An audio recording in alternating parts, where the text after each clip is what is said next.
Hello, welcome back to the channel. Quick video today about the Wharfedale SW150, which is a 150 watt 10-inch driver. So I'll do a quick close-up of the driver. So that's what it looks like. It does come with a cover, which clips back on.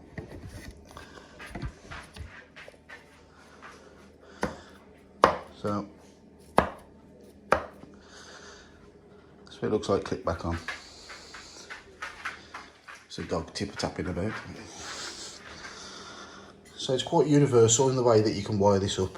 You can use your subwoofer, if you've got like a subwoofer output on your amp, you can put your one subwoofer output onto you can link it over onto a Y connector and then plug both into there. You can plug it into just one, just plug it into the left or right.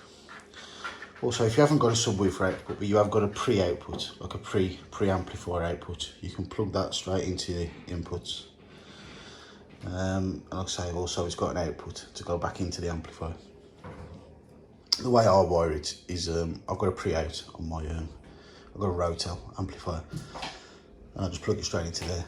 But if you've got no outputs at all, you can just wire your speaker cable straight into the back. And I say, and you adjust it as, that's where I have the volume, which is on like a quarter.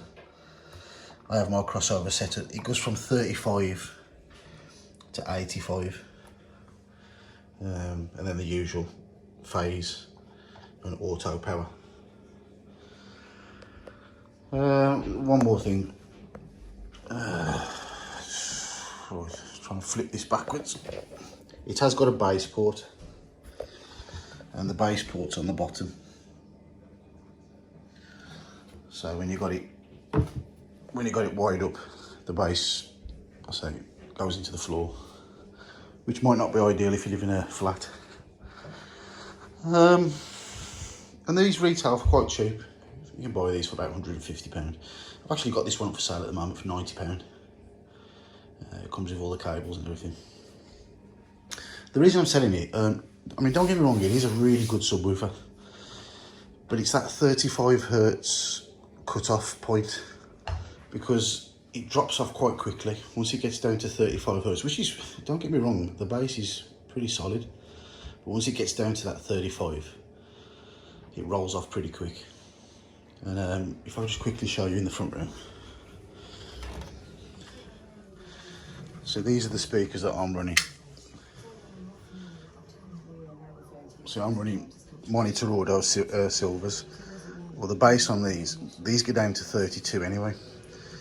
So that subwoofer doesn't go as low as my floor standers. So it's not particularly ideal. If you've got a decent pair of floor standers, I wouldn't recommend this subwoofer.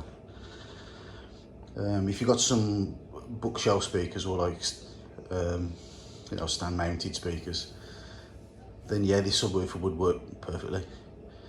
Because like I say, it does get low, the bass on it, and it's a super, it goes really loud, and for the money, I've had some good subwoofers over the years. I've had Kef, I've had all sorts. I've had Revel, which is like quite a high-end subwoofer, and this performs pretty much the same as them, apart from that extension. It doesn't get quite as low. So like I say, if you've already got decent floor standers, then this is probably not the one to go for. But apart from that, they are good value for money. I mean, the finish on it is like just a veneer. It's not painted or anything like that. It's not like the Rels. But then again, the Rels are like £500, £600. So yeah, if you're after a budget subwoofer, I think that where this would actually come into its own is probably on a cheap home cinema setup. And we'll give you that real nice room shaking bass. So yeah, that's the quick review of the Wharfedale SW150 subwoofer. So I ain't going to do a sound review because there's no point, because it's only going to sound like whatever you're listening to it on. And like the phone, it doesn't really pick up the sub bass too good anyway. But I say, don't let me, you know, the way it sounds might be like disrespecting this sub, but for £150, it's definitely the best one. I reckon it's the best subwoofer you can get for about £250. And once you start getting into the £300, then the BKs and that they're better. And of course you start getting into the REL territory.